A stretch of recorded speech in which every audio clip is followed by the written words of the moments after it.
ప్రియులారా, దేవుని సన్నిధానంలో మరి చేరిన మనం శ్రద్ధగా కొన్ని మాటలను ఈరోజు మనసు పెట్టి విందాం. దేవుని వాక్యం ఎవరికి వస్తే వారే దైవాలు అనే మాట మనం చదువుతున్నాం. కనుక వాక్యం మన దగ్గరకు రావాలని చేరువచ్చిన మనము ఆశతో ఎదురు చూడాలి. అయ్యా, నీ వాక్కును మా యొద్దకు పంపు అని హృదయంలో మనం ఖచ్చితంగా దేవుణ్ణి అడగాలి. ఏదో ఒకసారి ఆ మాట మాట్లాడండి, నీ వాక్కును మా యొద్దకు పంపాలి అన్నారా? ఎందుకంటే ఆశగల ప్రాణాన్ని దేవుడు తృప్తిపరిచేవాడని, అంతేకాదు ఆయన మాట మనకు నిరీక్షణ కలుగు చేస్తుంది అనే సంగతి కూడా గత వారం మనం ధ్యానం చేసి, తిమోతికి రాసిన మొదటి పత్రిక మొదటి అధ్యాయము, రెండో పత్రిక మొదటి అధ్యాయం మొదటి వచనంలో, ఈ రెండు పత్రికల్లో మొదటి అధ్యాయాలు మొదటి వచనాల్లో రెండు మాటలు వాడబడ్డాయి.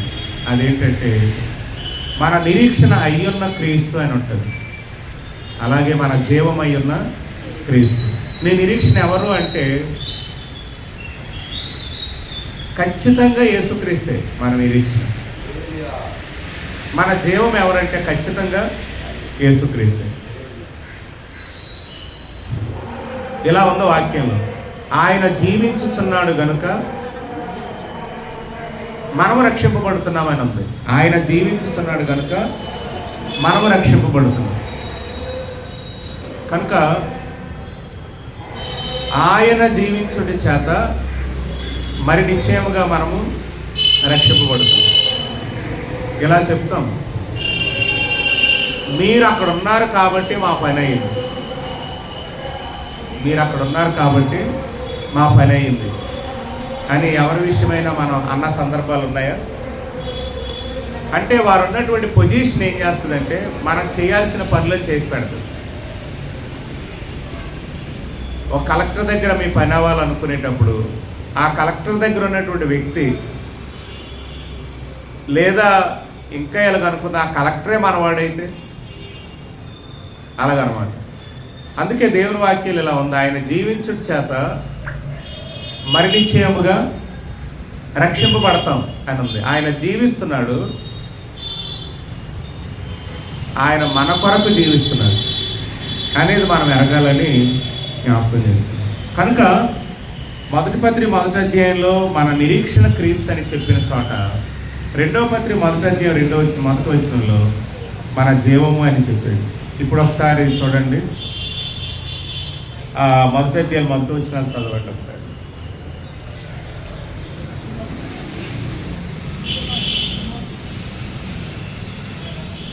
తిమోతికి రాసిన మొదటి పత్రిక మొదటి అధ్యాయం వినండి. మన రక్షకుడైన దేవుని యొక్కయు, చూడండి, మన నిరీక్షణ అయిన క్రీస్తు యేసు యొక్కయు. రెండో పత్రిక మొదటి అధ్యాయం మొదటి వచనం చూడండి.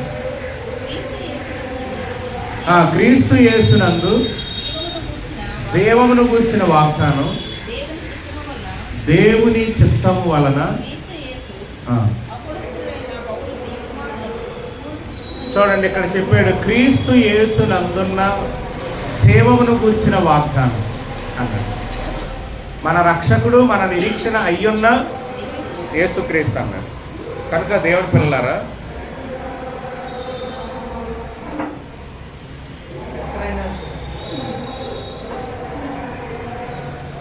మనం గనక జాగ్రత్తగా దేవుని వాక్యాన్ని ఆలోచన చేస్తే,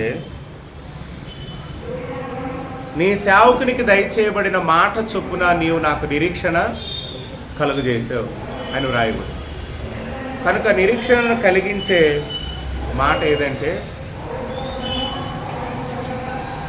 నిరీక్షణను కలిగించేది ఎవరంటే ప్రభు అయిన యేసుక్రీస్తు. కాబట్టి నా నిరీక్షణ యేసుక్రీస్తే.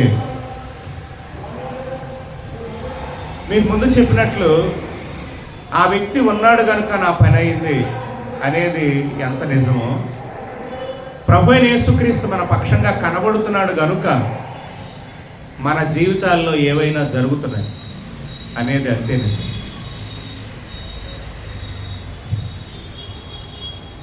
ఇది మనం జ్ఞాపకంలో ఉంచుకుందాం. అయితే మనం చదివిన 119వ కీర్తనలో ఒక మాటను ఈరోజు ఆలోచించేద్దాం. అందులో నుండి కొన్ని విషయాలు ఆలోచించేద్దాం. కీర్తనల గ్రంథం 119వ కీర్తన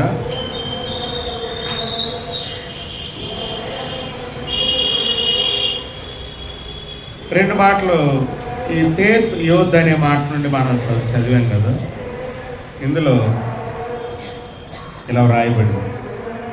యోధ్ అనే పదంలో నీ చేతులు నన్ను నిర్మించి నాకు రూపు ఏర్పరిచెను, నేను నీ ఆజ్ఞలను నేర్చుకున్నట్లు నాకు బుద్ధి దయచేయి. నీ చేతులు నన్ను నిర్మించెను అన్నది అంటే ఆయన నిర్మించని అవయవం మన బాడీలో ఏది లేదు. చెవులు నిర్మించాడు, కన్నులను నిర్మించినవాడు, చెవులను నిర్మించినవాడు, కానకుండున వినకుండున అనే మాటలు ఉన్నాయి. కనుక ఆయన మనల్ని నిర్మించాడు అని చదువుతున్నాం. అంతేకాదు ఆ నిర్మాణానికి ఒక రూపు ఏర్పాటు చేసేది. రూపం లేని నిర్మాణాలము మనం కాదు. ఈ నిర్మాణానికి ఒక రూపు ఏర్పాటు చేసేది. అందుకే నీ చేతులు నాకు రూపును ఏర్పరిచాయి అనే మాట చదువుతుంది. ఇది ఎప్పుడంటే జగత్తు పునాది వేయబడకమునిపే ప్రేమ చేత క్రీస్తులో మనల్ని ఏర్పాటు చేసుకున్న తండ్రి అయిన దేవుడు ఈ లోకంలో పిండముగా రూపింపబడక మునిపే, ఒకటి తల్లి గర్భంలో మనము పడక మునిపే ఆయన మనలను చూచాడు. ఆయన చేతులు మనకు రూపును ఏర్పాటు చేశాయి. ఆయన చేతులు మనలను నిర్మించాయి.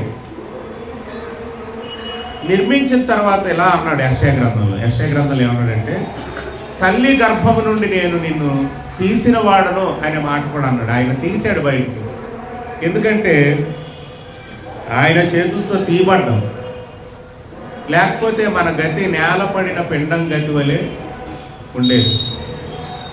అంటే ఈ పిండం నేలను పడి మరిచిపోకుండా ఆయన తన చేతులతో మనలను బయటికి తీశాడు. యెషయా గ్రంథంలో చాలా స్పష్టంగా ఉంది.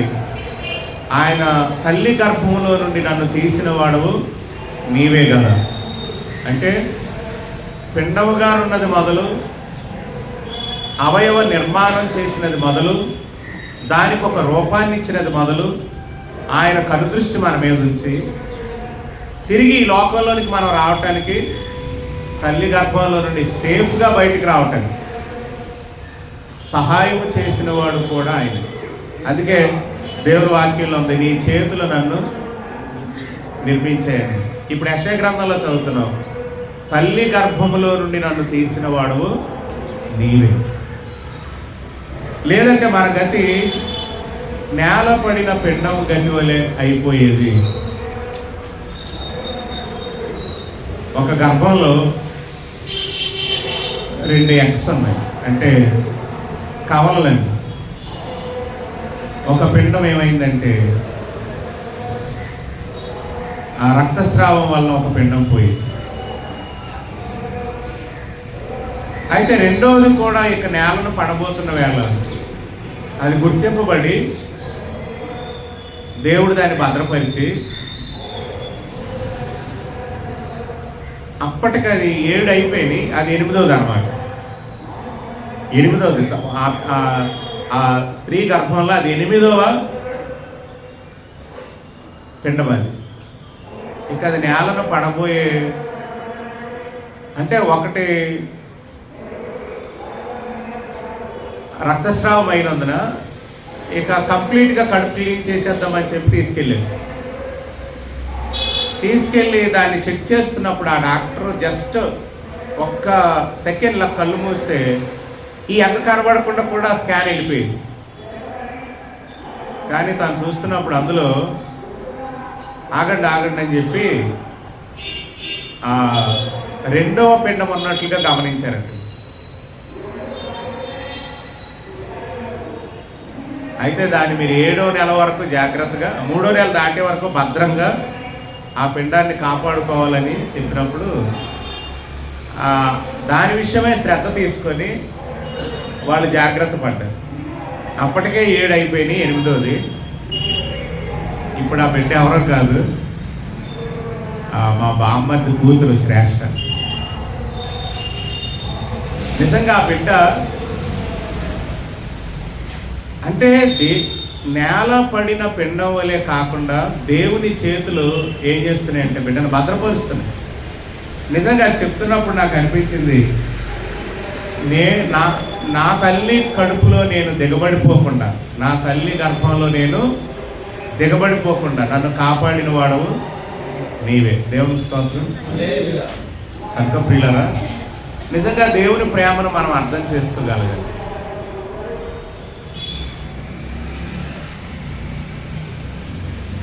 ఎంత అద్భుతమైన భద్రత కదా మనది. కనుక ఆ మాటలు చెప్తున్నప్పుడు వాళ్ళు సాక్ష్యంగా నాకు చాలా వింత అనిపించింది. అంటే మనం చాలాసార్లు మనలను కలుగు చేసిన విధము ఆలోచన చేయం. మనలను కలుగు చేసిన విధము కనుక మనం జ్ఞాపకం చేసుకుంటే మనకి ఖచ్చితంగా భయము ప్లస్ ఆశ్చర్యం కలుగుతుంది. నిజంగా ఈ ఏదైతే వైద్య విధానంలో అభివృద్ధి చెందిన టెక్నాలజీ ఉందో ఆ టెక్నాలజీ విభాగంలో కనుక మానవ నిర్మాణం గురించి ఆలోచన చేస్తే అసలు వండర్ అండి మానవ జీవితం. అద్భుతమైన నిర్మాణం మనం. నిజంగా మనం ఎంతో ధన్యులమని నేను జ్ఞాపకం చేస్తున్నాను. అందుకే ఇక్కడ చెప్తున్నాడు, నీ చేతులు నన్ను నిర్మించి నాకు రూపు ఏర్పరిచేయి. అయితే ఒక మాట అడుగుతున్నాడు ఆయన, అయ్యా నేను నీ ఆజ్ఞలను నేర్చుకున్నట్టు నాకు బుద్ధి దయచే. ఏది మీరు కూడా మీ నోటితో దేవునితో ఒక మాట మాట్లాడండి. మీకు ఇచ్చిన రూపును బట్టి, మేము మిమ్మల్ని కలుగు చేసిన విధమును బట్టి మీరు ఒక మాట మాట్లాడండి. ఇప్పుడు ఏం చెప్తారో మీ అనుభవంలోకి తీసుకుందండి. దీనిని బట్టి మీ అనుభవంలోనికి తీసుకున్న మాట చెప్పండి.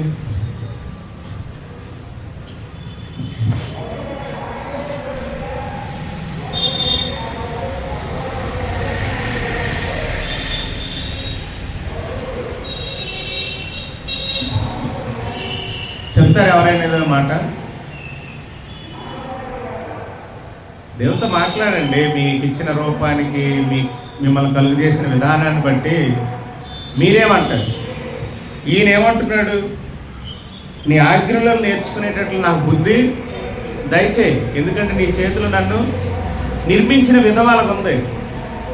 119వ కీర్తనలో అంటాడు కదా, నీవు నన్ను కలుగజేసిన విధమును చూడగా. నిజంగా కలుగు చేసిన విధమును దావీదు ఎలా చూశాడు? దేవుని ఆత్మ ద్వారా తాను ఎలా కలుగు చేయబడ్డాడో చూడగలిగాడు. ఆయన ఒక అద్భుతమైన మాట చెప్తాడు, భూమి యొక్క అగాధ స్థలములలో విచిత్రముగా నేను నిర్మింపబడిన నాడు అన్నాడు. అంటే మానవ ఆత్మల నిర్మాణం అనేది ఎక్కడ జరుగుతుంది? ఆ కారాగారాన్ని దేవుడు ఎక్కడ ఏర్పాటు చేసాడు? ఆత్మల కారాగారం. అంటే నిర్మాణ కంపెనీ ఎక్కడుందండి? ఆత్మల నిర్మాణ కంపెనీ భూమి యొక్క అగాధ స్థలములలో అనే మాట వాడాడు. అంటే ఈ విషయం దావీదుకి ఎలా తెలుసు? అందుకే దేవుని వాక్యం అనేది వాస్తవంగా వ్రాయబడిన వచనంలో నుండి మాట్లాడటం వేరు. ఇప్పుడు మీకు ఒక విషయం చెప్తాను. ఇప్పుడు బైబిల్ అనేది భక్తులు రాసిందా కాదు? భక్తులు రాశారు. బైబిల్ని ఎవరు రాశారు? భక్తులు రాశారు. ఇప్పుడు భూమి మీద భక్తులు ఉన్నారా లేదు? అంటే గుర్తుపెట్టుకోండి, ప్రతి భక్తునికి దేవుడు ఒక ప్రత్యక్షత ఇస్తాడు. ప్రతి భక్తుడు ఒక పుస్తకం అవుతాడు.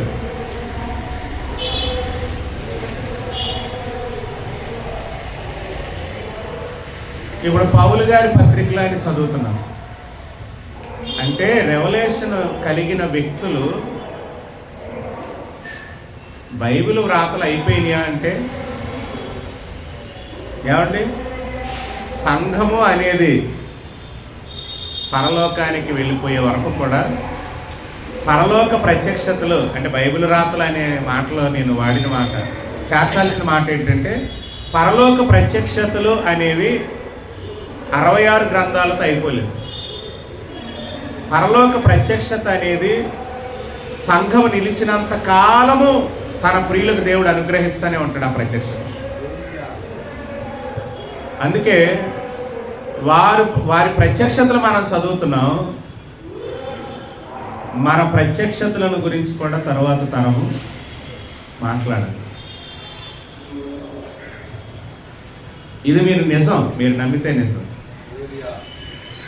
ఎందుకంటే ప్రవక్తలకు దేవుడు బయలుపరిచాడు, అపోస్తులకు దేవుడు బయలుపరిచాడు. ఎప్పటికీ ఆ బయలుపాటు జరుగుతూనే ఉంది. లేకపోతే వాస్తవంగా బైబిల్లో నుండి బోధ చేస్తే ఎవడ వినడు. ఎందుకు వినరు? స్టోరీ అయిపోయినట్లే కదా. కథ చెప్పాల్సిన స్టోరీ అయిపోయింది. కానీ అనుదినము దాని విషయంలో సంఘానికి దేవుడు తన నానా విధమైన జ్ఞానాన్ని ఎవ్రీడే తెలియజేస్తున్నాడు, ప్రతి క్షణము తెలియజేస్తున్నాడు. గనుకనే దాని గురించి ఇప్పటికీ మనం వినగలుగుతున్నాం.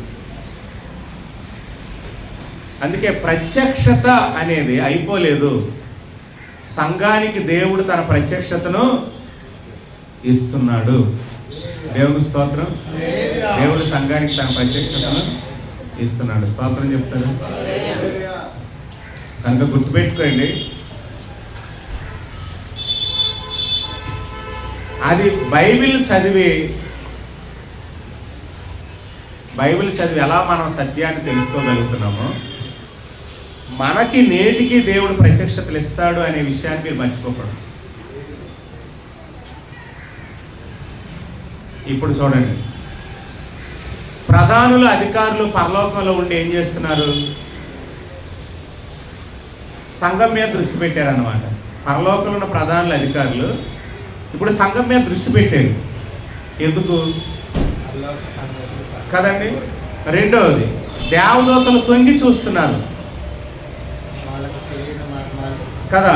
ఇప్పుడు వాస్తవంగా దేవదూతలకు తెలియని విషయాలు ఉన్నాయి, పరలోకంలో ఉన్న ప్రధానులకు కూడా తెలియని విషయాలు ఉన్నాయి, ప్రధానులకు అధికారులకు తెలియని విషయాలు ఉన్నాయి. ఇప్పుడు పరలోకంలో ప్రధానులకు అధికారులకు ప్లస్ దేవదూతలకు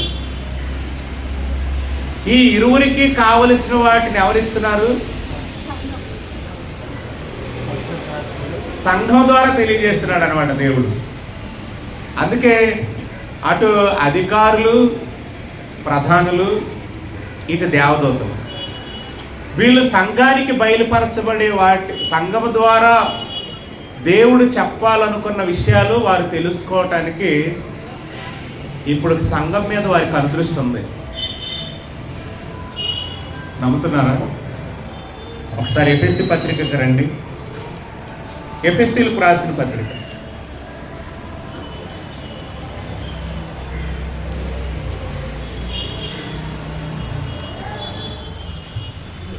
3వ అధ్యాయం. ఇక్కడ ఏం చెప్తున్నాడంటే 8 నుండి 11, దేవుడు మన ప్రభు అయిన క్రీస్తు యేసునందు చేసిన నిత్య సంకల్పము చొప్పున, సంకల్పం అనేది క్రీస్తు యేసునందు దేవుడు చేశాడు. సంకల్పం అంటే ఒక ప్రణాళికను రచించాడు, తనకు ఒక ఎజెండా ఉంది. అది క్రీస్తు యేసునందు చేసినటువంటి ఎజెండా, ప్రణాళిక. చేసిన తర్వాత ఏం చెప్తున్నాడు? పరలోకంలో ప్రధానులకును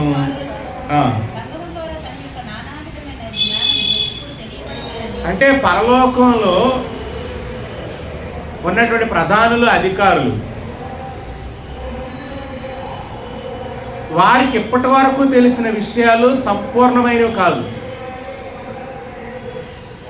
వారికి ఇంకా తెలియబడవలసినవి ఉన్నాయి. ఆ తెలియబడవలసిన వాటిని దేవుడు ఏం చేస్తున్నాడు? సంఘము ద్వారా వారికి చెప్పాలనుకుంటున్నాడు. దేవుని స్తోత్రం. కనుక దేవుని ప్రియులారా, అబ్బా ఎక్కడికి వచ్చి ఇక్కడ కానీ నాన్న నువ్వే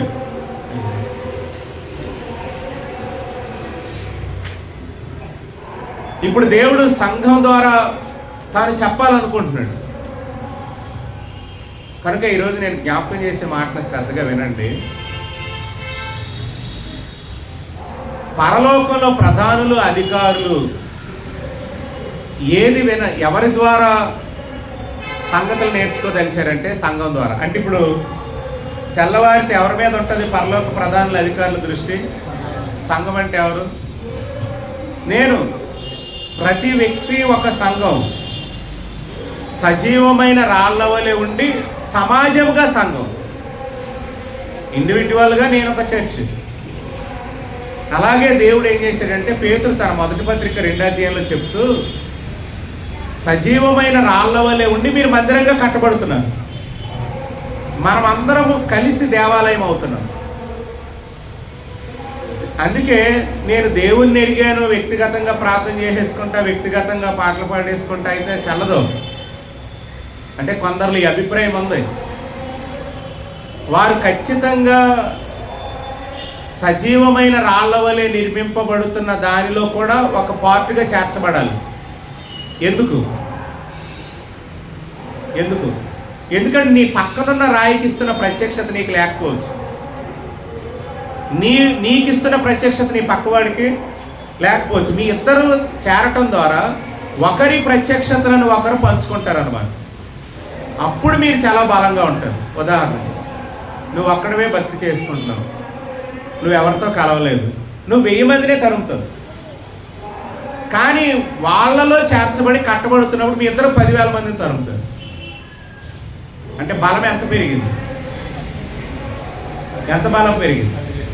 అందుకే సంఘము అనేది, నేను వ్యక్తిగతంగా ప్రభువుని తెలుసుకున్నాను కాబట్టి నా ప్రార్థన నాదే, నా వాక్యం నాది, సంఘానికి వెళ్ళాల్సిన పని లేదు అనేది అపవాది ఆలోచనలో బలమైన కుట్రది, సంఘం మీద కుట్రది.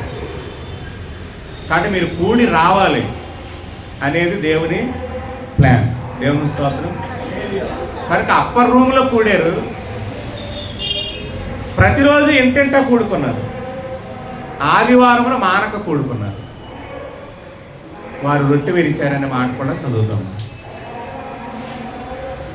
ఇప్పుడు నేను చెప్పాలనుకునే విషయం ఏంటంటే, పరలోక ప్రధానులు, అధికారుల దృష్టి ఎక్కడుంది ఇప్పుడు? అంటే నీ మీద ఉంది. ఎందుకంటే నువ్వు ఒక సంఘం. ఇప్పుడు చేరువచ్చిన వారి మీద ఉంది అనేది గుర్తుపెట్టుకోవాలి. వీళ్ళు ఏం చేస్తున్నారంటే, దేవుని నానా విధమైన జ్ఞానాన్ని ఇప్పుడు మేము తెలుసుకోవాలని ప్రధానులు ఎదురు చూస్తున్నారు మన విషయంలో.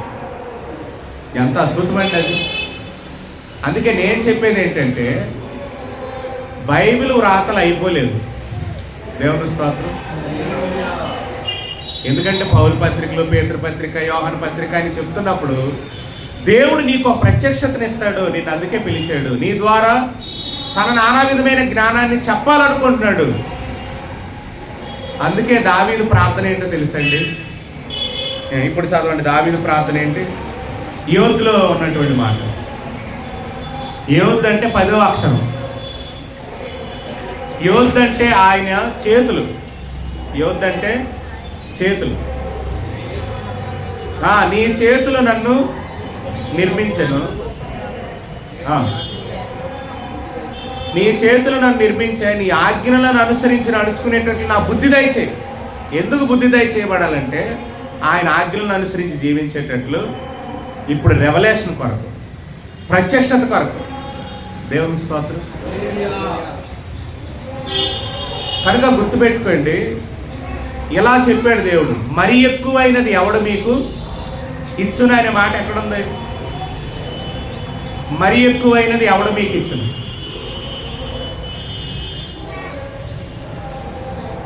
ఆ పదం ఎక్కడుంది? ఏ సందర్భం?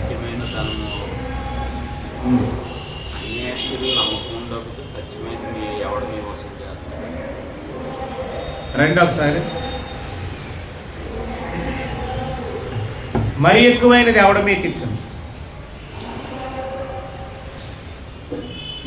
లోకాసు వార్త 12 16 ఒకసారి చూడండి. ఆ పదం అక్కడ ఉందా?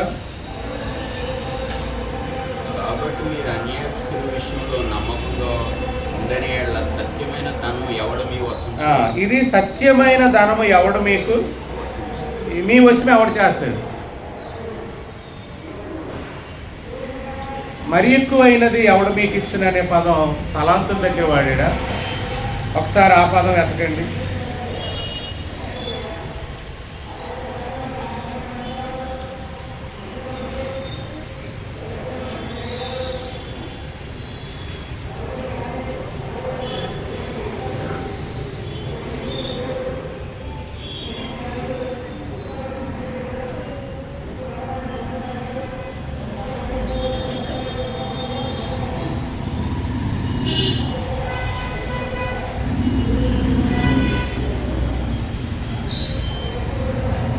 మంచి మాట నేను మీకు జ్ఞాపకం చేస్తాను.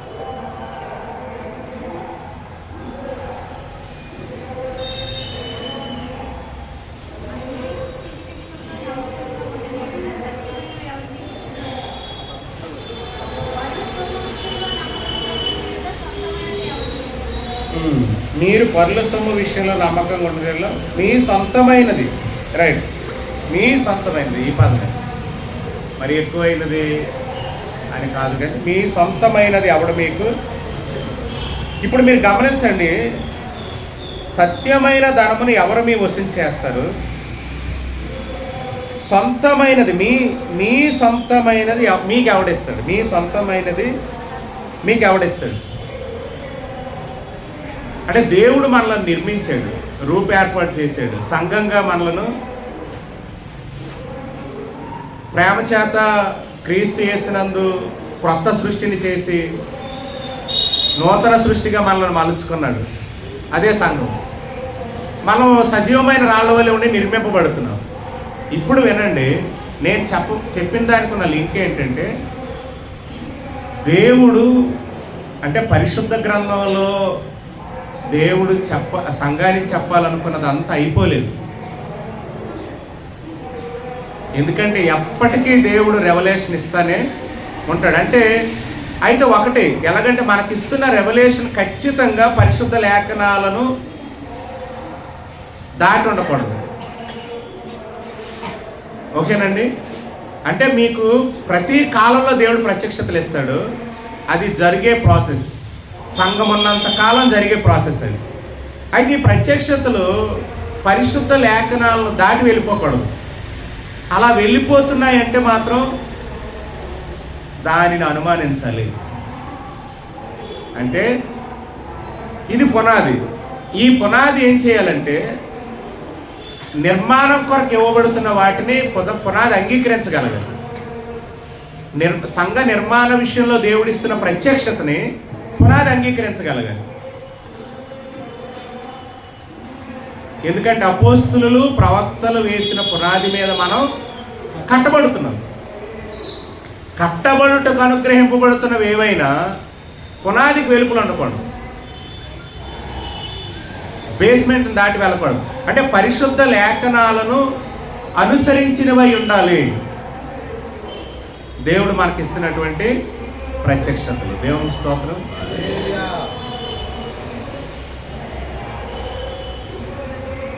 కనుక నేను జ్ఞాపకం చేసేది ఏంటంటే, ఇప్పటికీ దేవుడు సంఘానికి తన నానా విధమైన జ్ఞానాన్ని తెలియచేస్తున్నాడు. అందుకే నేను చెప్పేది ఏంటంటే, సంఘానికి వెలుపల నీకేమీ దొరకదు. గుర్తుపెట్టుకోండి, సంఘానికి వెలుపల నీకేం దొరకదు. ఖచ్చితంగా దేవుడు సంఘము ద్వారా చేస్తాడు ఆ పని. ఓకేనండి? సంఘం ద్వారానే చేస్తాడు. సంఘాన్ని దేవుడు ఊరకనే భూమి మీద పెట్టలా. చూడండి, ఎటువంటి సిద్ధాంతాలు లోకంలో ఉండనివ్వండి, వాళ్ళు సంఘంగా మాత్రం కూడుతారు. ఎందుకంటారు? సిద్ధాంతం ఏదో అవనివ్వండి, ఎందుకంటే సంఘంగా కూడి రావాలి అనేది పక్కా బేస్మెంట్ అన్నమాట. కనుక నాకు చాలా పనులు, నాకు కుదరదు, ఇవన్నీ కూడా మీరు పక్కనెట్టాలి. ఇప్పుడు మీరు మాట్లాడాల్సింది అదే. అసలు ఏం మాట్లాడతారు? నీ ఆజ్ఞలను నేను నేర్చుకునేటట్లు నాకు బుద్ధి దయచేయి. ఎందుకంటే నీ చేతులు నన్ను నిర్మించాయి, నీ చేతులు నన్ను నిర్మించాయి అని ఎరిగినప్పుడు దేవునితో అంటున్న మాట ఏంటి ఆయన అంటే, కలుగుతున్న ప్రతి ప్రత్యక్షతలో నుండి మరి ఎక్కువైన ఒబీడియంట్ అనేది వ్యక్తులకి కలగాలి. అది సరియైన రెవల్యూషన్ అన్నమాట. నాకు వాక్యం అంతా తెలిసిపోయిందని వెర్రవేగి దుష్టత్వాన్ని కనపరుస్తున్నావంటే, లెక్కలేనితనంగా ప్రవర్తిస్తున్నావంటే, అంటే సూడో గ్రేస్ అంటారు అనమాట. సూడో గ్రేస్ అంటే అర్థం ఏంటంటే ఎలాగైనా ఉండొచ్చు కాదు, ఇలాగే ఉండాలి అనేది పక్కాగా యేసుక్రీస్తు కృప. కనుక గ్రేస్లో సూడో గ్రేస్ ఉంది. ఎలాగుంటే ఏంటి, ఇలాగైతే ఏంటి, అలాగైతే ఏంటి అనేది ఎప్పుడైతే నీకు వచ్చేసిందో, ఎందుకంటే కృపను బోధిస్తున్నప్పుడు కొందరు తేలికైపోతారు. ఇప్పుడు నువ్వు స్వతంత్రుడివి అని నీకు చెప్పినప్పుడు ఎలా ప్రవర్తిస్తావు? అదే నీ జీవితం. నీవు స్వతంత్రుడివి అని నీకు తెలిసిన చోట నువ్వు ఎలా జీవిస్తావు అదే నీ జీవితం. కానీ వ్యక్తులు స్వతంత్రులు, అది నిజం. కనుక ఇవ్వబడిన స్వాతంత్రాన్ని దుర్వినియోగం చేసే దానిని సూడో గ్రేస్ అంటారు అనమాట. అంటే గ్రేస్ని దుర్వినియోగం చేయి, ఎలా ఉన్నా పర్వాలేదు అనేది దుర్వినియోగం. గుర్తుపెట్టుకోండి, ప్రత్యక్షత ఎప్పుడూ కూడా వ్యక్తిని ఏం చేస్తుందంటే ఎలా జీవించాలి, దేవ స్వభావం ప్రకారం జీవించాలి, దేవ స్వభావాన్ని కలిగి జీవించాలని అది నీకు శక్తినిస్తుంది అన్నమాట. అంటే ప్రత్యక్షత ఉన్న చోట విధేయత అనేది స్పష్టంగా కనపడుతుంది. నాకు అన్నీ తెలిసిపోతున్నాయి అనే ప్రమాదం కూడా విశ్వాసకు ఉంది. స్వాతంత్రత ఎందుకు సేవకుల సంఘానికి ఎవరు తెలుసా? భయాన్ని ఎందుకు పెడతారో తెలుసు, ఎందుకే. కానీ అది వారి భ్రమ. వ్యక్తులను స్వతంత్రులుగా వదలాలి. దాని కట్లు విప్పండి, అంతే. దాని కట్లు విప్పండి. ఆ స్వాతంత్రతలో నుండి అన్నీ చేయదగినవి కాదు, కానీ నువ్వు స్వతంత్రుడివి. నీ స్వతంత్రతను దేనికి వినియోగిస్తావు అనే దగ్గర నుండి నీ రెవల్యూషన్ మారుతుంటుంది. నువ్వు పూర్తిగా చెడిపోనన్నా చెడిపోతావు, బాగుపడినన్నా బాగుపడతావు. కనుక గుర్తుపెట్టుకోండి, ఇక్కడ మీ సొంతమైనది దేవుడు మీకు ఇవ్వాలనుకుంటున్నాడు. నీకంటూ ఒక ప్రత్యేకమైన లైఫ్ ఉంది, నీ ద్వారా ఎంతోమందికి ప్రయోజనం కలగాలి అనేది గర్భంలో రూపింపబడక మునిపే నీ మీద ఒక ప్రణాళిక ఉంది. దేవుడు ఓరకనే దేవుడు నిన్ను తల్లి గర్భంలో నుండి రాలిపోకుండా జారిపోకుండా భద్రపరిచి బయటికి తీయాలి. అలా తీసిన తర్వాత వినియోగించకపోతే ఎక్కడో దగ్గర రాలిపోతాం. జీవితాన్ని వినియోగించినప్పుడు ఏం జరుగుతుందండి, మన ప్రయాణాల్లోనో ఎక్కడో దగ్గర తప్పమని రాలిపోతాం. ఎందుకంటే రాలిపోకుండా అప్పటికి నీ శక్తిని వినియోగించలేవు కనుక, తల్లి గర్భంలో నుండి రాలిపోకుండా నీ శక్తిని వినియోగించలేవు కనుక నిన్ను భద్రపరిచాడు దేవుడు. భద్రపరిచి బయటికి తీసి నీకు ఒక ఉద్దేశం తెలియచేస్తున్నాడు. ఈ ఉద్దేశం నీకు తెలియచేస్తున్నప్పుడు దాని ప్రకారం జీవించకపోతే ఎక్కడ రాలిపోతామో మనకి తెలియదు.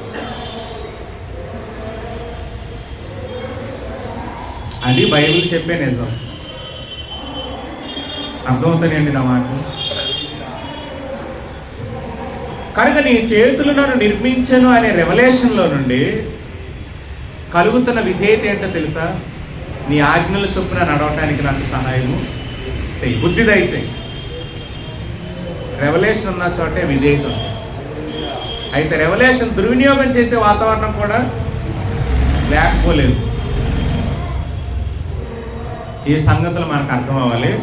ఇక్కడ 2 మాటలు వాడాడు కదా, సత్యమైన ధనం ఎవడు మీ వశం చేస్తాడు. 2, మీ సొంతమైనది ఎవడు మీకు ఇస్తాడు పరుల సొమ్ము విషయంలో నమ్మకంగా ఉండకపోతే. పరుల విషయం మీరు గుర్తుపెట్టుకోండి. ఇప్పుడు వాగ్దానం ఇచ్చాడు దేవుడు, ఒక వాగ్దానం ఇచ్చాడు మనకి, అయిపోయిందా? మరి ఎక్కువైన వాగ్దానాలు ఉన్నాయి, అయిపోలా. కానీ ఒక స్థితికి వచ్చేసరికి మనం క్లోజ్ అయిపోతుంటాం. ఎందుకంటారు? ఇప్పుడు మీకు హెబ్రీ పత్రికలో మాట చదవండి, 8వ అధ్యాయము. ఎక్కువైన దానిలో నుండి, లేదా మీ సొంతమైనది అనే దానిలో నుండి మీకు కొన్ని విషయాలు, ఇవన్నీ మన సొంతమేనండి, కానీ దాన్ని వినియోగించమ్మా. అది ఎలాగో చెప్తామేనండి. 8:6 చదవండి, హెబ్రీ పత్రిక. ఈయన అయితే ఇప్పుడు మరి ఎక్కువైన వాగ్దానములను బట్టి నియమింపబడిన మరి ఎక్కువైన నిబంధనకు మధ్యవర్తి అయి ఉన్నాడు కనుక మరి శ్రేష్టమైన సేవకత్వాన్ని పొందాడు. చూడండి, సేవకత్వంలో మెల్కీసెదెకు క్రమంలో చేరిన సేవకత్వం, యాజకత్వం చాలా గొప్పది, దానికి సాటి మరొకటి లేదు. కానీ మెల్కీసెదెకుని పోలిన వేరొకడు, అనగా ప్రభు అయిన యేసుక్రీస్తు ఈ లోకానికి వచ్చి తను చెప్పాల్సింది చెప్పి ఇప్పుడు పరలోకంలో యాజకత్వంలో ఉన్నారు. ఈయన గురించి ఏమనుందంటే, ఈయన అయితే మరి ఎక్కువైన వాగ్దానములను బట్టి నియమింపబడిన మరి ఎక్కువైన నిబంధనకు, ఈ మాట ఏంటి? మరి ఎక్కువైన వాగ్దానమును బట్టి నియమింపబడిన మరి ఎక్కువైన నిబంధన ఇది. ఇప్పుడు మనసు పెట్టి చూడండి, ఆ వచ్చిన మీరు హెబ్రీ పత్రిక 8:6, అంతేనా నేను చెప్పింది? అంటే మరి ఎక్కువైన ఈ నిబంధనకు ఈయన మధ్యవర్తి కదా. ఈ నిబంధనలోనే, ఈ నిబంధన మరి ఎక్కువైన వాగ్దానాలను బట్టి నియమింపబడింది. అంటే ప్రతి నిబంధనలో వాగ్దానాలు ఉంటాయి. వాగ్దానాలు ప్రతి నిబంధనలో కూడా ఒక పరిమితి, ఒక లెక్క ఉంటుంది. ఆ నిబంధనలో ఉన్న వాగ్దానాలకు ఒక పరిమితి, ఒక లెక్క ఉంటుంది. కానీ ఇప్పుడు యేసు ప్రభు వారు పొందిన సేవకత్వం ఏదైతే ఉందో, ఈ నిబంధనలో ప్రవేశించిన వారికి మాత్రం మరి ఎక్కువైన వాగ్దానాలు ఉన్నాయి. అసలు ఈ నిబంధన గొప్పతనమే అది. దేవుని స్తోత్రం. అందుకే నేనేమంటానంటే, మనం చెప్పుకునేటప్పుడు ఏమని చెప్తాం? అబ్బా నోవాహు ఎంత గొప్పోడు అంటాం, అబ్రహాం ఎంత గొప్పోడు అంటాం, లేదా భక్తులు యోసేపు ఎంత, మోషే ఎంత గొప్పోడు, దానియేలు ఎంత గొప్పోడు అంటాం కదా. అసలు వీళ్ళు ఎవరో కూడా ఈ నిబంధనలో ఉన్న సేవకత్వంలోనికి రాలేదు. వాళ్ళు ఈ సేవకత్వాన్ని వాళ్ళు అనుభవించలేదు. కానీ ఈ సేవకత్వం గురించి వాళ్ళకి తెలుసు.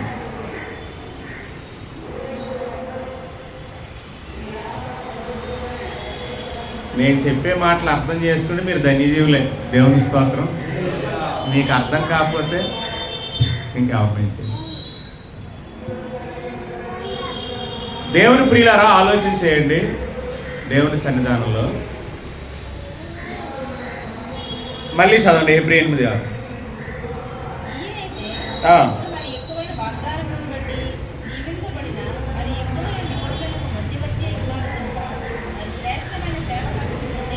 ఇప్పుడు 7 చదవండి.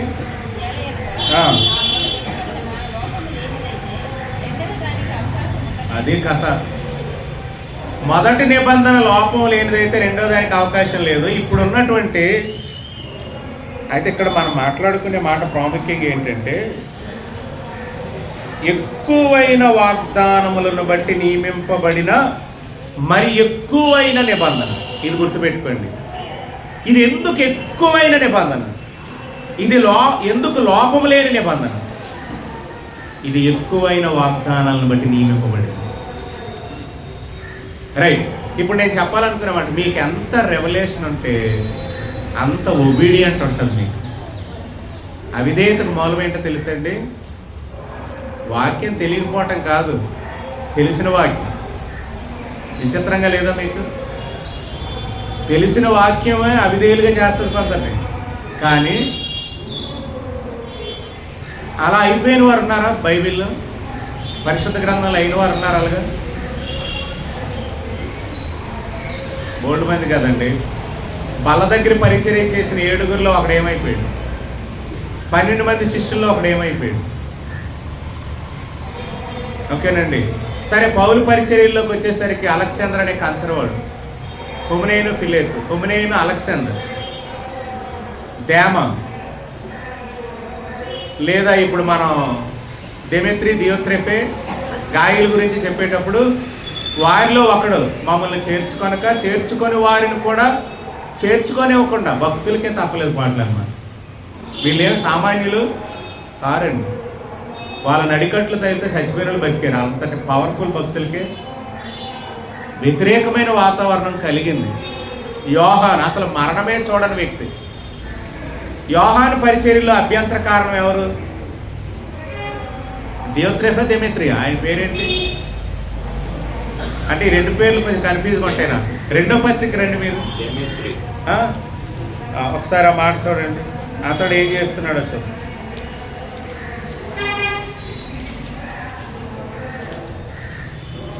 యోహాను వ్రాసిన 3వ పత్రిక. ఇక్కడ ఏం చెప్తున్నాడంటే, ఇక్కడ 3 వ్యక్తులు ఉన్నారు. దియోత్రెఫే, అతని పేరేంటి? దియోత్రెఫే. డెమెత్రి, దియోత్రెఫే గాయలకు రాశాడు ఈ పత్రిక, లేదా గాయకు రాస్తూ వీళ్ళ గురించి చెప్తున్నాడు. దియోత్రెఫే ఎలా ఉన్నాడని ఉందంటే, వాడు ప్రధానత్వాన్ని కోరుకుంటున్నాడు. ఇప్పుడు ప్రధానత్వము కోరుకొనిన దూతలలో ఒక దూత ఎవరు? ప్రధానత్వాన్ని కోరుకున్న దూత లూసిఫర్ కదండి. ప్రధానత్వాన్ని కోరుకున్నాడు. కానీ మీకు చెప్తా వినండి, అసలు దూతలలో ఆయనకి ఇచ్చిన ప్రాధాన్యత ఏ దూతకి లేదు. అభిషేకింపబడిన కెరూబులు చాలామంది ఉన్నారు. లూసిఫర్ అనటానికి మునుపు అతని పేరు ఏంటంటే తేజో నక్షత్రం. ఇది ఎక్కడ?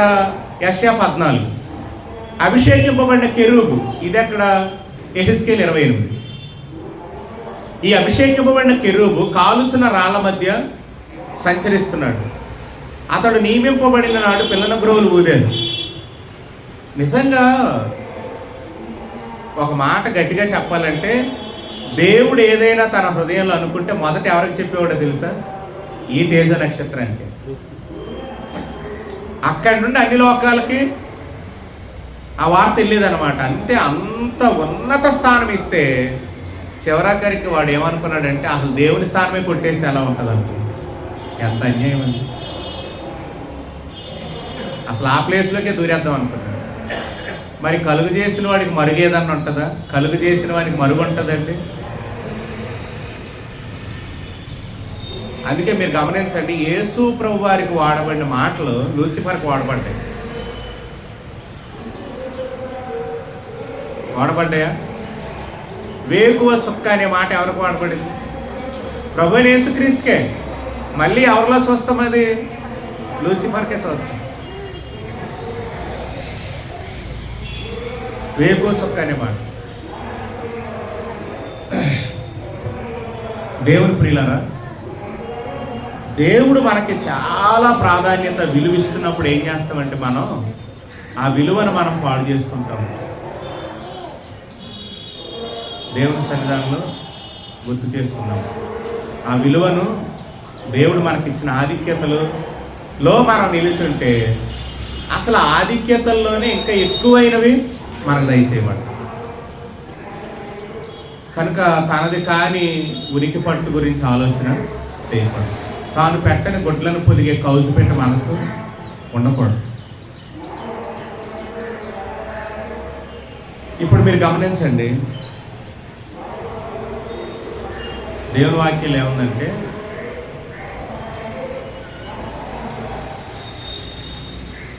ఇప్పుడు మనం వింటున్నటువంటి లూసిఫర్ అనే వ్యక్తి ఎవరైతే ఉన్నాడో అతడు అభిషేకింపబడిన కెరూబు, తేజో నక్షత్రం, వేకువ చుక్క. ఇటువంటి హోదా అండి ఆయన్ని. కాలుచున్న రాళ్ళ మధ్య సంచరించాడు. నియమింపబడిన నాడైతే పెద్ద సందడి జరిగింది. ఆయన నియమింపబడినాడు, సెలెక్ట్ చేసినాడు, ఓ పెద్ద పండగ జరిగింది అక్కడ. మీరు ఎహెజ్కేలు 28 చదవండి. అయితే నీ యందు పాపము కనబడే వరకు ఆయన ఉంది. ఆ రోజు వరకు హ్యాపీగా ఉన్నాడండి. ఎప్పుడైతే ఆ పరిస్థితి అతడిలోకి వచ్చిందో ఆ పాపం ఏంటంటారు? అది యెషయా గ్రంథంలో చెప్పాడు. ఏంటంటే ఉత్తర దిక్కుననున్న సభా పర్వతం మీద కూర్చోవాలనుకున్నాడు. అంతే అంతే అనుకున్నాడు దేవుడు. కనుక ప్రత్యక్షత అంటే వాక్యం. ఈ మాట ఎక్కడి నుండి మీకు చెప్పుకొచ్చానండి నేను ఇవి చెప్పడానికి మనకు. ఎక్కువ వాక్యం తెలవటము అనేది కూడా ఎక్కువ ఒబీడియంట్ మూలం అవ్వాలి. పర్వాలేదని ఆ స్వాతంత్రం ఇచ్చే నియమమే మనల్ని భ్రష్టు పట్టించుకోండి.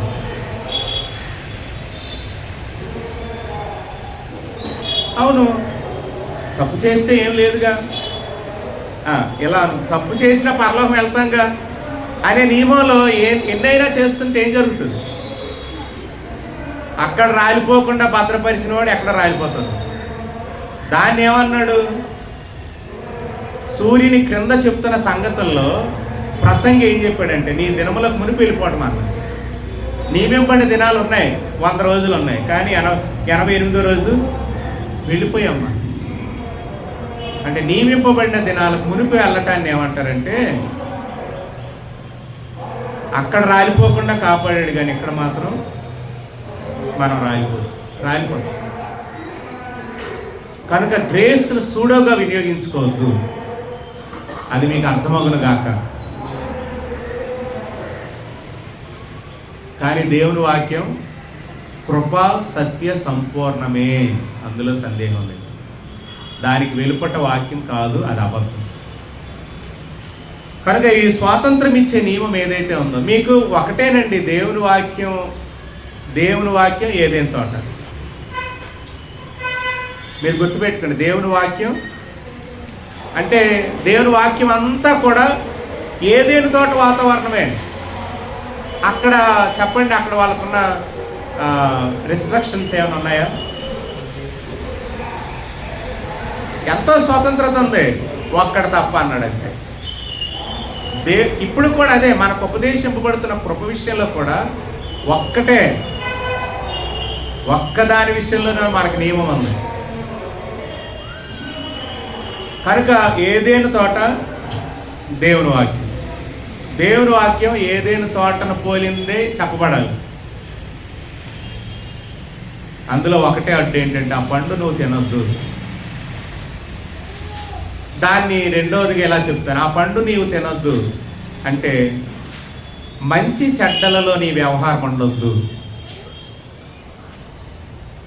అర్థమైందండి? మంచి చెడ్డలలో నీ వ్యవహారం ఉండనివ్వకు. అంటే మంచి చేస్తే మంచి, చెడు చేస్తే చెడు అనే వ్యవహారంలో నీకు వెళ్ళకు.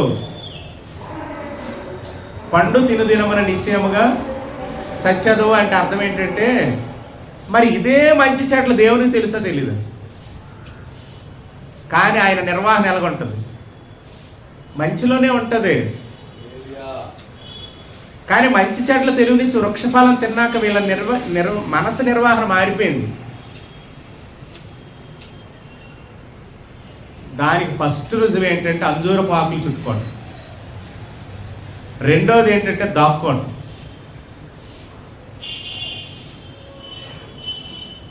అంజూరపు కచ్చడాలు అనేవి స్వనీతిని తెలియచేస్తున్నాయి. అక్కడి నుండి స్టార్ట్ అయిందనమాట. నేను కప్పుకోగలను, నేను నన్ను మరుగు చేసుకోగలను అనే విధానం. కానీ వాడిపోతే అన్న సంగతి వాళ్ళకి తెలియదు. కానీ వాడనది వారికి దేవుడు ఇచ్చాడు, అదే చర్మపు చొక్క. కనుక మన నీతి అనేది వాడిపోయింది. దైవనీతి అనేది మాత్రమే చివరికి నిన్ను గెలిపిస్తుంది. అందుకే గాడ్స్ రైచియస్నెస్ని ఎల్లప్పుడూ ఒప్పుకొని మాట్లాడాలి. వ్యక్తి ఒప్పుకొని మాట్లాడాలి. మీకు అన్ని విషయాల్లో జయము తథ్యం. కనుక జ్ఞాపకం ఉంచుకోండి ప్రియులారా, ప్రత్యక్షత అనేది విధేయతకు మూలం. అందుకే యోగ్ అనే మాటలో మనం క్రింద చదువుతున్నాము, నీ చేతులు నన్ను నిర్మించి రూపు ఏర్పాటు చేసి అన్నప్పుడు ఏం చేశాడంటే, నీ ఆజ్ఞల చొప్పున నడిచే బుద్ధి దయచే. కనుక మనల్ని దేవుడు ఏం చేస్తున్నాడు అంటే, నిజంగా మన పొజిషన్ చాలా గొప్పదండి, మనం చాలా గొప్పవాడు. వినియోగించు కృపను ఎలా. కనుక దేవుని వాక్యం ఏదైనా తోట రెండు పెట్టుకోండి. ఏదైనా తోటలో ఎలాగో దేవుని వాక్యం నిర్వహణ అదే, దేవుని వాక్యం అలాగే చెప్పబడాలి.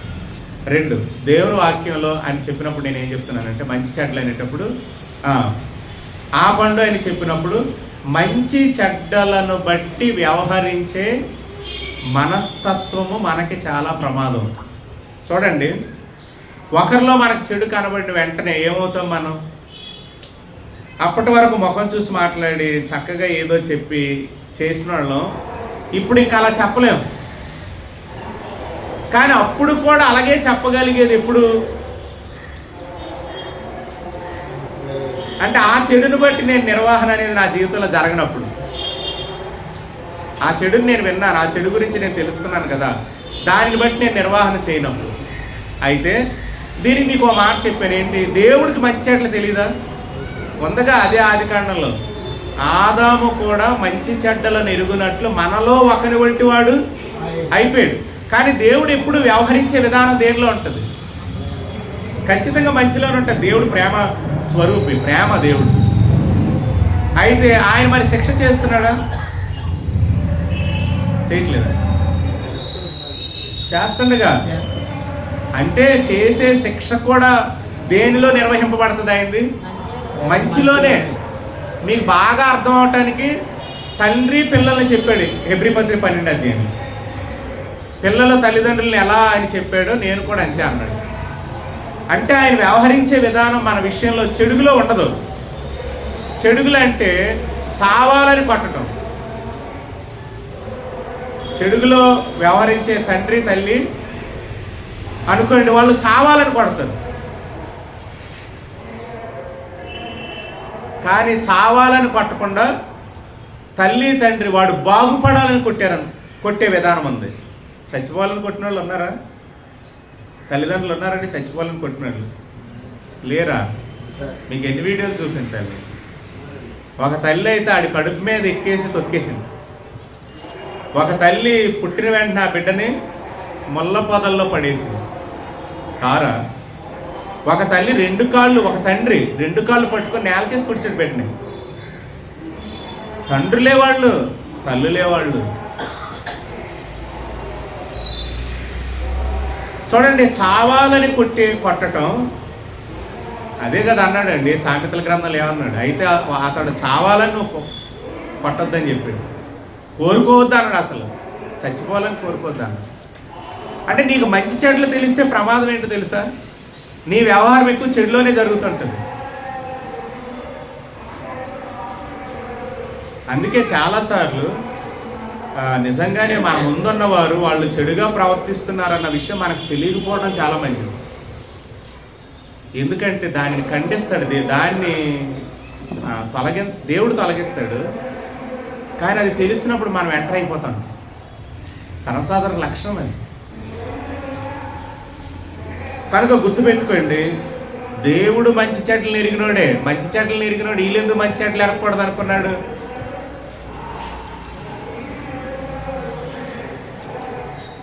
నిజం చెప్పాలంటే వారివి మంటి దేహాలు. ఇది అసలు ఒరిజినల్. ఈ మంచి చెడ్డలు అనేది మంటి నిర్మాణంలోనికి రాకూడదు. అప్పుడు మంటి నిర్మాణం ఏం చేస్తుందంటే చెడులోనే వ్యవహరిస్తుంటుంది. దేవుంది మంటి దేహం కాదు, మహిమ దేహం. అందుకే మనల్ని అందరినీ రెప్పపాట్లు దేవుడు మార్చేసి ఆయన ఉన్నట్లుగా మనల్ని ఎందుకు చేసేసుకుంటాడంటే, రేపు మనకు మంచి చెడ్డలు తెలుస్తాయి కానీ మనం వాళ్ళకి వ్యవహరించలేక ఆ పొజిషన్కి వెళ్ళిపోవటానికే దేహం యొక్క రూపాంతరం. మధ్యత అమధ్యతను బ్రింగేయటం, క్షయిత అక్షయతను ధరించుకోవటం. దాని కొరకే ఇదంతా. కానీ బ్రతికి ఉన్నప్పుడే దాన్ని అనుభవించిన వాళ్ళు ఉన్నారు, అలా జీవించగలిగిన వాళ్ళు ఉన్నారు. అంటే ఉదాహరణకి 100లో 99.9 వరకు అలా జీవించగలిగాడు.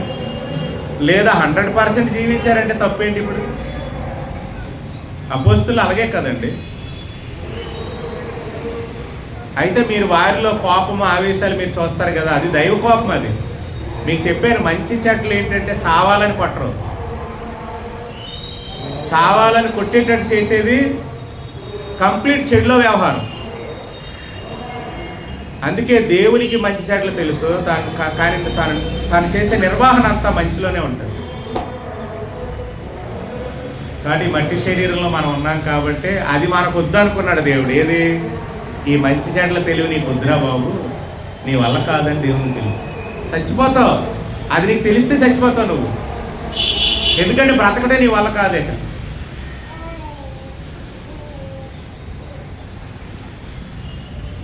ప్రియులారా, గుర్తుపెట్టుకోండి, ప్రత్యక్షత అనేది దేవుని సన్నిధిలో మనకు చాలా అవసరం. కనుక ఆ ప్రత్యక్షత బేస్మెంట్ని ఆధారం పునాదికి భిన్నంగా ఉండకూడదు. మరి నీ దేవుడి ఈ కాలమందు కూడా వ్యక్తులకు దేవుడు రెవల్యూషన్ ఇస్తాడు, అది ఆగిపోలేదు. ఎప్పటికీ తన నానా విధమైన జ్ఞానాన్ని దేవుడు సంఘం ద్వారా పరలోకాల ప్రధానులకు, అధికారులకు, దేవదూతలకు చెప్తూనే ఉన్నాడు.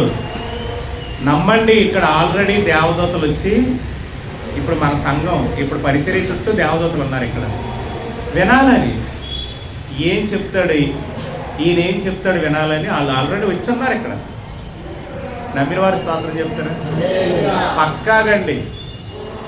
ఎందుకంటే మినిస్ట్రీ ఆఫ్ ఏంజెల్ అనేది, దేవదూతల పరిచర్య అనేది సంఘానికే ఉంది, ఇంకెవరికీ లేదు. పరిశుద్ధ ప్రవక్తలకి ఉంది. దేవుడు ఆ ఏంజెల్ మినిస్ట్రీ అనేది ఎవరికి ఇచ్చాడంటే సంఘానికి ఇచ్చాడు. కాబట్టి దేవదూతలు ఎల్లప్పుడూ నీ పక్క నుండి ఏం చేస్తారు అనుకున్నావు? నీ ద్వారా వినాలని, నీ జీవితం ద్వారా బయలుపరచబడుతున్నది తెలుసుకోవాలని ఆశపడుతున్నారు వాళ్ళు. నీ జీవితం ద్వారా వారికి తెలియపరచబడేటట్లుగా, నీ జీవితాన్ని బట్టి దేవదూతలకు తెలియపరచబడేటట్లుగా నీకు దేవుడు రెవల్యూషన్ ఇస్తుంటాడు. కానీ దాని భిన్నంగా ప్రవర్తిస్తున్నప్పుడు దేవదూతలు ఏం చేస్తారు? పక్కకి వెళ్తారనమాట. మనల్ని వదిలి పక్కకి వెళ్తారు. ఎందుకంటే నా జీవితం ద్వారా వారు తెలుసుకోవటానికి ఏమీ నా నుండి దొరకట్లేదు వాళ్ళకి. కానీ నువ్వు జీవిస్తున్నప్పుడు నీ జీవితం ద్వారా దేవదూతలకి కూడా వారు ఎదురు చూస్తున్నాయి, దొరుకుతున్నాయి అనుకోండి, అసలు నిన్ను వదలరు, నీ చుట్టూ తిరుగుతారండి. ఇది మళ్ళీ చెప్తాను వినండి. దేవదూతల పరిచర్య సంఘానికి ఉంది, ఉందా లేదా? పక్కాగా ఉంది. మనందరికీ దేవదూతలు సేవ చేయాలని మీ ప్రార్థన తప్పు. ఏంటంటే ఒకదో దేవదూత నుంచి ఆయన బంగారు దేవదూతను, ఇది అంతా కూడా మీకు తెలియతాను. వేవేల దూతలు ఉన్నారు మీ చుట్టూ. కానీ మీ ద్వారా అంటే మన జీవితంలో ప్రత్యక్షత అనేది కలుగుతూ ఉండాలి. అంటే జీవిస్తున్న విధానం మధురంగా ఉన్నప్పుడు ఏం జరుగుతుందంటే మన నుండి చాలా సంగతులు దేవదూతలు మన దగ్గర నేర్చుకుంటుంటారు వాళ్ళు. అందుకు నిన్ను వదలరాళ్ళు. ఇప్పుడు నా నుండి వాళ్ళకి ఏమీ తెలియబడట్లేదండి, మరి నా చుట్టూ ఎందుకు తిరుగుతారండి? కనుక దేవదూతలు అనేవి మీ చుట్టూ ఉండాలని మీరు ఆశపడితే, మీరు ఈ క్రొత్త సృష్టిలో దేవుని నానా విధమైన జ్ఞానం యొక్క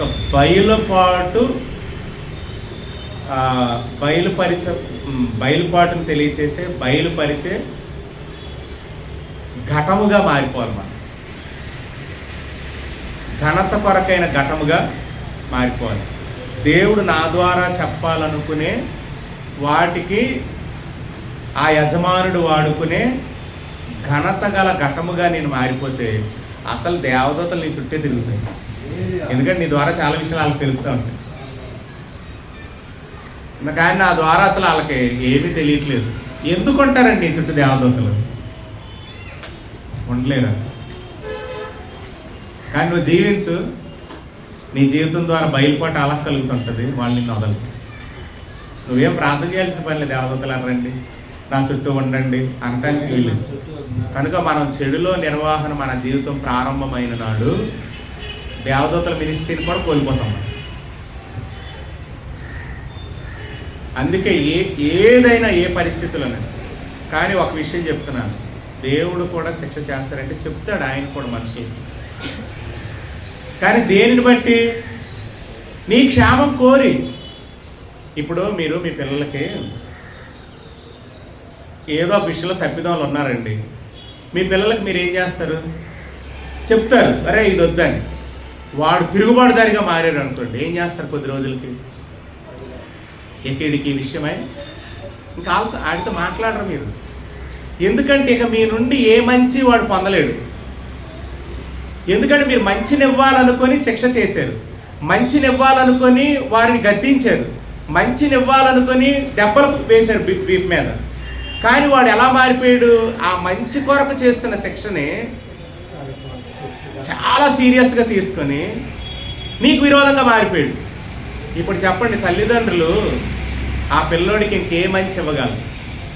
అప్పుడు ఏం చేస్తారంటే ఇక్కడ మన మాట వినట్లేదు కనుక మనం కొన్నాళ్ళు మౌనంగా ఉంటే మంచిది. అలా ఉన్నోళ్ళు భూమి మీద బొచ్చెడు మంది ఉన్నారు తల్లిదండ్రులు. అందుకే చెప్తున్నాను, దేవుడు శిక్ష చేస్తున్నప్పుడు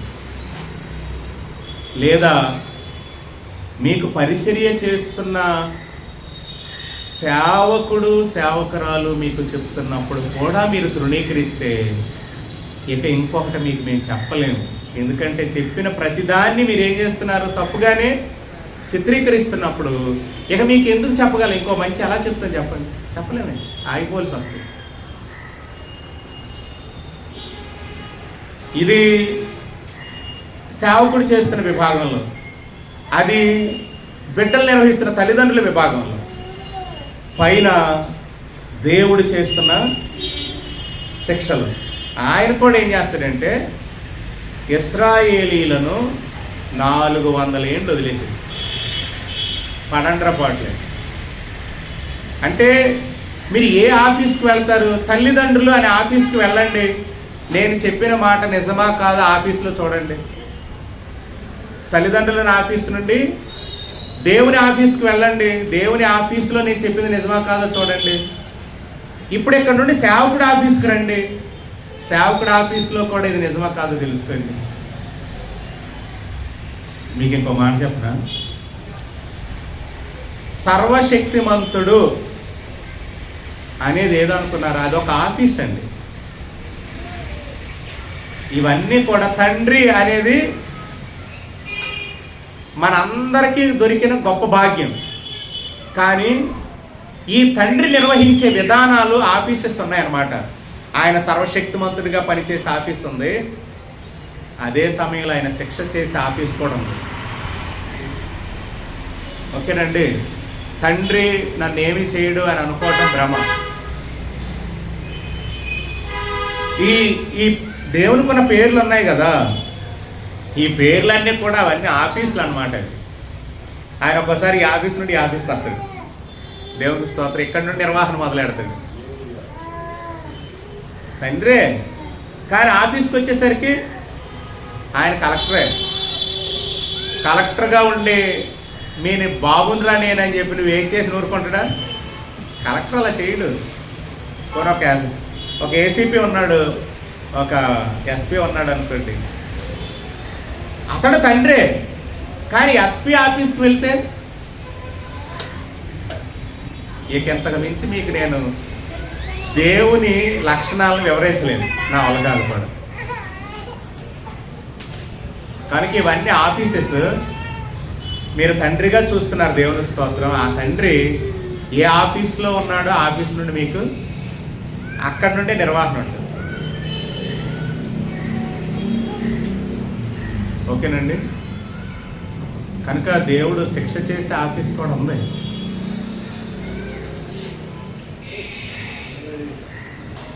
కనుక మా డాడీ కలెక్టర్, మా డాడీ ఎస్పీ కాబట్టి అంటే ఏం చేస్తాడు అంటే గోండా నాయకులు అదేంటి గోండాలు రాజకీయ నాయకులే తప్పించాలని చూస్తారేమో కానీ ఏమండి గజిటెడ్ ఆఫీసర్స్ ఎవరైతే ఉన్నారో వాళ్ళు దాదాపుగా నీతి న్యాయాలకు కట్టుబడరు. వాళ్ళు అలా ఎలా ప్రవర్తించలేరండి. ఇక వీళ్ళ ఒత్తిడి ఎక్కువైతే చెప్పలేమనుకోండి, కానీ వాళ్ళు ఎప్పుడూ న్యాయంగా వెళ్ళాలని చూస్తారు. ఎందుకంటే వాళ్ళు విద్య వాల్యూ తెలిసిన వాళ్ళు, సమాజ విలువలు తెలిసిన వాళ్ళు, సమాజ నిర్మాణం ఎలా జరుగుతుంది అనే దాన్ని వారు నేర్చుకున్నారు. కనుక చెడుగును తొలగించాలి. ఒక ఐఏఎస్ కానీ ఐపీఎస్ కానీ ఐఆర్ఎస్లు కానీ వీళ్ళు ఎవరైనా హయ్యర్ పొజిషన్లో ఉన్న వాళ్ళందరూ కూడా ఎడ్యుకేటెడ్ పీపుల్ ఎవరైతే ఉన్నారో, రౌడీ రాజకీయాల నుండి నాయకులైన వాళ్ళు కారు. వీళ్ళు శ్రమపడి కష్టపడి చదివి మంచి సమాజాన్ని నిర్మించాలనుకునే వ్యక్తులు కనుక వాళ్ళు మనకు తండ్రి అయిన ఆఫీసర్గానే పనిచేస్తారు. ఇదే దైవ నియమం. ఈ మాటలు మీకు అర్థమవును కాదు. కనుక ఆయన ఆఫీస్లో ఉండి పనిచేస్తున్నప్పుడు గుర్తుపెట్టుకున్నాను. సరే, ముగిస్తాను నేను. ఈరోజు చెప్పుకునే మాట ప్రధానంగా ఏంటంటే,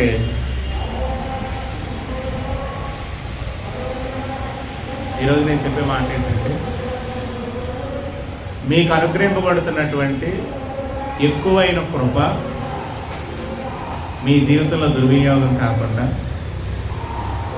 కృపను 2వ పత్రిక కొరింథీయులకు రాసిన 2వ పత్రిక 6వ అధ్యాయం 1వ వచనం ప్రకారం కృపను వ్యర్థము చేసుకోకుండా ప్రతి ఆఫీసు సేవను మనం అనుభవిద్దాం. దేవుని స్తోత్రం. ప్రతి ఆఫీస్ యొక్క సేవను మనం అనుభవిద్దాం. కనుక మీకు మీ సొంతది మీకు ఇవ్వాలన్నా, మరి ఎక్కువైంది మీకు ఇవ్వాలన్నా, అసలు మొదటే మీరు రెబల్గా మారిపోతున్నారు. ఏది చెప్పినా మీరు తిరుగుబాటుదారిగా మారిపోతే ఇంకా మీకు ఎవడేం చెప్తారండి? చెప్పలే, ఎవరైనా అంతే కదా. కొన్ని టీచర్స్, ఇప్పుడు టీచర్స్ విభాగానికి వద్ద ఏం చేస్తారు? కొన్ని వైద్య విభాగానికి వెళ్దాం, వాళ్ళు ఏం చేస్తారు? అక్కడ కూడా ఆ ఆఫీసులో వాళ్ళు అదే చేస్తారు కదా. ఏమయ్యా ఇచ్చిన మెడిసిన్ వాడకుండా జబ్బు తగ్గలేదని నేనేం ఎక్కువ అవతల కానీ నీకు ఒక క్రమం లేదు. నేను ఇష్టం వచ్చినప్పుడు వచ్చి వెళ్తూ ఉంటే మన మాట చెప్పేది, విద్యా విభాగంలో మాట చెప్పేది ఏంటా మాట అంటే అది నన్ను ఆలోచన చేసి ఒక ఆయన వచ్చి అన్నాడంట, మా పిల్లల్ని మీరు కొడుతున్నారు, మీరు అలా కొడితే అలాగే కొట్టడానికి. అప్పుడు ఏం చేశారంటే ఆ పిల్లలకి ఎవరు ఏది చెప్పడం మానేశారంటే ఇప్పుడు రిపోర్ట్ వస్తుంది ఏమని, మా పిల్లలు మీరు పట్టించుకోవట్లేదు ఎందుకని.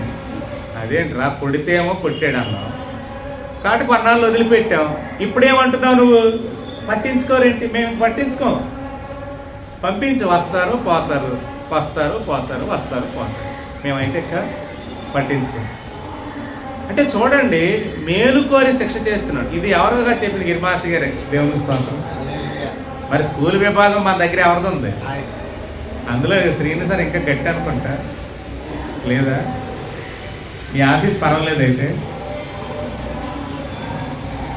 గుడ్ షెపర్డ్ ఆఫీస్ పర్వాలేదా బ్యూలా ఆఫీస్ కన్నా? లేకపోతే రెండో ఒకటేనా? మరి అది విధానం అండి, నియమం కనుక రెండో ఒకటే, ఒక పనే చేయాలి, అది పద్ధతి కనుక మనకి ఏదైనా నేర్పాలనుకునేటప్పుడు నేర్చుకునే వ్యక్తి అవతల వ్యక్తి అయితే ఇంకా కొత్తది, మంచిది, ఎక్కువైనది ఏదైనా ఇవ్వగలం. లేదంటే ఆగిపోల్సి వస్తుంది, ఇంకేం చేయలేదు. రైట్, ఇంకా మనం ఊరుకోవటం మంచిది. కనుక దేవుని గ్రేస్ని అంటే దైవ కృపను సుడోగా వాడుకోవద్దు, దాన్ని వినియోగిద్దాం. దేవుడి మాటలు మన వినికిల్లో దీవించును గాక.